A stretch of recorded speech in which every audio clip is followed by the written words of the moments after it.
الحمد للہ رب العالمین والصلاة والسلام علی خاتم النبیین اما بعد فاعوذ باللہ من الشیطان الرجیم بسم اللہ الرحمن الرحیم لَتُبْلَوُنَّ فِي أَمْوَالِكُمْ وَأَنفُسِكُمْ وَلَتَسْمَعُنَّ مِنَ الَّذِينَ أُوتُوا الْكِتَابَ مِنْ قَبْلِكُمْ وَمِنَ الَّذِينَ أَشْرَكُوا أَذًى كَثِيرًا وَإِن تَصْبِرُوا وَتَتَّقُوا فَإِنَّ ذَلِكَ مِنْ عَزْمِ الْأُمُورِ۔ ترجمہ: بے شک تمہارے مالوں اور تمہاری جانوں کے بارے میں تمہیں ضرور آزمایا جائے گا، اور تم ضرور ان لوگوں سے جنہیں تم سے پہلے کتاب دی گئی اور مشرکوں سے بہت سی تکلیف دہ باتیں سنو گے، اور اگر تم صبر کرتے رہو اور پرہیزگار بنو تو یہ بڑی ہمت کے کاموں میں سے ہے۔ لَتُبْلَوُنَّ، تم ضرور آزمائے جاؤ گے۔ مسلمانوں سے خطاب فرمایا گیا کہ تم پر فرائض مقرر ہوں گے، تمہیں حقوق کی ادائیگی کرنا پڑے گی، زندگی میں کئی معاملات میں نقصان اٹھانا پڑے گا، جان و مال کے کئی معاملات میں تکلیفیں برداشت کرنا ہوں گی، بیماریاں، پریشانیاں اور بہت قسم کی مصیبتیں زندگی میں پیش آئیں گی۔ یہ سب تمہارے امتحان کے لیے ہوگا، لہٰذا اس کے لیے تیار رہنا اور اللہ کریم عز و جل کی رضا اور اس کے ثواب پر نظر رکھ کر ان تمام امتحانات میں کامیاب ہو جانا، کیونکہ ان امتحانات کے ذریعے ہی تو کھرے اور کھوٹے میں فرق کیا جاتا ہے، سچے اور جھوٹے میں امتیاز ظاہر ہوتا ہے۔ دینی معاملات میں مشرکوں، یہودیوں اور عیسائیوں سے تمہیں بہت تکالیف پہنچیں گی۔ ان معاملات میں اور زندگی کے دیگر معاملات میں اگر تم صبر کرو، اللہ عز و جل سے ڈرتے رہو اور پرہیزگاری اختیار کیے رہو تو یہ تمہارے لیے نہایت بہتر رہے گا، کیونکہ یہ بڑی ہمت کے کام ہیں۔ وَإِذْ أَخَذَ اللَّهُ مِيثَاقَ الَّذِينَ أُوتُوا الْكِتَابَ لَتُبَيِّنُنَّهُ لِلنَّاسِ وَلَا تَكْتُمُونَهُ فَنَبَذُوهُ وَرَاءَ ظُهُورِهِمْ وَاشْتَرَوْا بِهِ ثَمَنًا قَلِيلًا فَبِئْسَ مَا يَشْتَرُونَ۔ ترجمہ: اور یاد کرو جب اللہ نے ان لوگوں سے عہد لیا جنہیں کتاب دی گئی کہ تم ضرور اس کتاب کو لوگوں سے بیان کرنا اور اسے چھپانا نہیں، تو انہوں نے اس عہد کو اپنی پیٹھ کے پیچھے پھینک دیا اور اس کے بدلے تھوڑی سی قیمت حاصل کر لی، تو یہ کتنی بری خریداری ہے۔ وَإِذْ أَخَذَ اللَّهُ مِيثَاقَ، اور جب اللہ نے عہد لیا، اللہ تعالیٰ نے توریت و انجیل کے علماء پر واجب کیا تھا کہ ان دونوں کتابوں میں سرور کائنات صلی اللہ تعالیٰ علیہ وسلم کی نبوت پر دلالت کرنے والے جو دلائل ہیں وہ لوگوں کو خوب اچھی طرح واضح کر کے سمجھا دیں اور ہرگز نہ چھپائیں، لیکن انہوں نے رشوتیں لے کر آپ علیہ الصلوۃ والسلام کے ان اوصاف کو چھپایا جو توریت و انجیل میں مذکور تھے۔ علم دین چھپانا گناہ ہے۔ اس آیت سے یہ بھی معلوم ہوا کہ علم دین کو چھپانا گناہ ہے۔ حضرت ابو ہریرہ رضی اللہ تعالیٰ عنہ سے روایت ہے کہ نبی اکرم صلی اللہ تعالیٰ علیہ وآلہ وسلم نے ارشاد فرمایا، جس شخص سے کچھ دریافت کیا گیا جس کو وہ جانتا ہے اور اس نے اس کو چھپایا، روز قیامت اسے آگ کی لگام ڈالی جائے گی۔ علماء پر واجب ہے کہ اپنے علم سے فائدہ پہنچائیں اور حق ظاہر کریں اور کسی غرض فاسد کے لیے اس میں سے کچھ نہ چھپائیں۔ لا تحسبن الذين يفرحون بما أتوا ويحبون أن يحمدوا بما لم يفعلوا فلا تحسبنهم بمفازة من العذاب وَلَهُمْ عَذَابٌ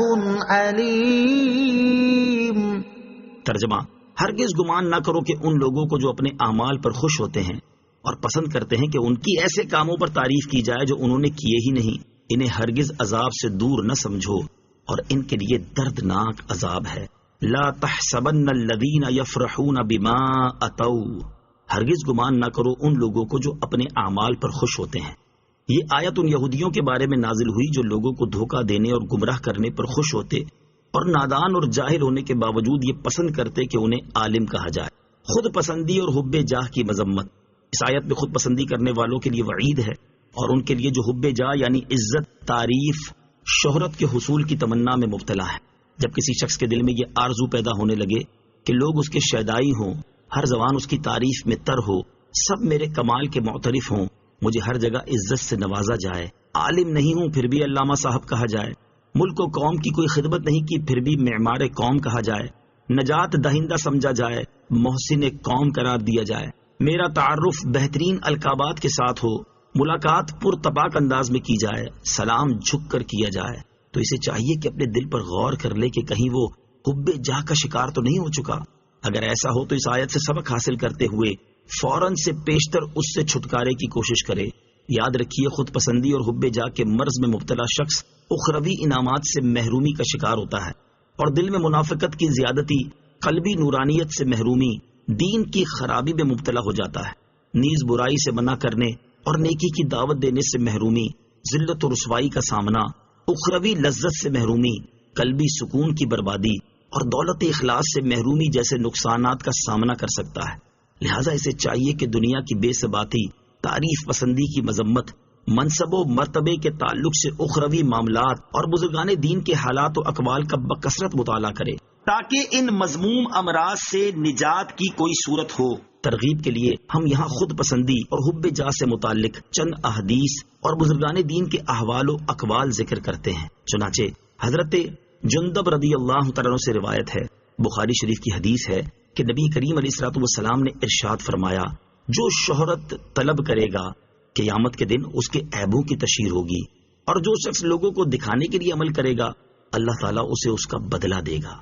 ترمذی کی حدیث ہے، حضرت کعب بن مالک رضی اللہ تعالیٰ عنہ سے روایت ہے، حضور پرنور علیہ الصلوۃ والسلام نے ارشاد فرمایا، دو بھوکے بھیڑیے بکریوں کے ریوڑ میں چھوڑ دیے جائیں تو وہ اتنا نقصان نہیں کرتے جتنا مال اور مرتبے کی حرص کرنے والا اپنے دین کے لیے نقصان دہ ہے۔ ام المومنین حضرت عائشہ صدیقہ رضی اللہ تعالی عنہا سے روایت ہے، حضور اقدس صلی اللہ تعالی علیہ وسلم نے ارشاد فرمایا،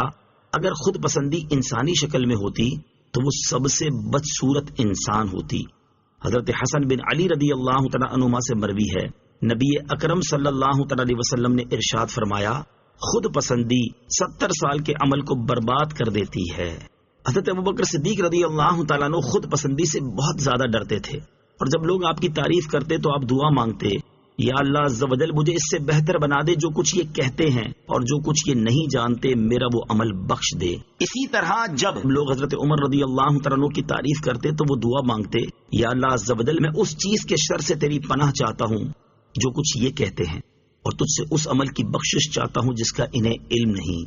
حضرت عمر بن عبدالعزیز رضی اللہ تعالی عنہ جب منبر پر خطبہ دیتے تو خود پسندی سے ڈرتے ہوئے گفتگو چھوڑ کر اس عمل کی طرف منتقل ہو جاتے جس میں خود پسندی نہ ہو، اور بعض اوقات ایسا ہوتا کہ خط لکھتے وقت خود پسندی کے خوف سے پھاڑ دیتے اور کہتے، یا اللہ عز و جل میں نفس کے شر سے تیری پناہ چاہتا ہوں۔ حضرت بشر حافی رحمت اللہ تعالی فرماتے ہیں، میں نے ایسا شخص نہیں دیکھا جو شہرت کا طالب ہو اور اس کا دین برباد نہ ہوا ہو اور اس کے حصے میں رسوائی نہ آئی ہو۔ حضرت محمد بن واسع رحمت اللہ تعالی اپنے زمانے کے عبادت گزاروں سے فرماتے تھے، تم پر افسوس ہے، تمہارے اعمال کم ہونے کے باوجود ان میں خود پسندی داخل ہو گئی، اور تم سے پہلے لوگ اپنے اعمال کی کثرت کے باوجود ان پر تکبر نہیں کرتے تھے۔ اللہ کی قسم، پہلے لوگوں کی عبادت کو دیکھا جائے تو اس کے مقابلے میں تم محض کھیلنے والے ہو۔ صدق اللہ العظیم۔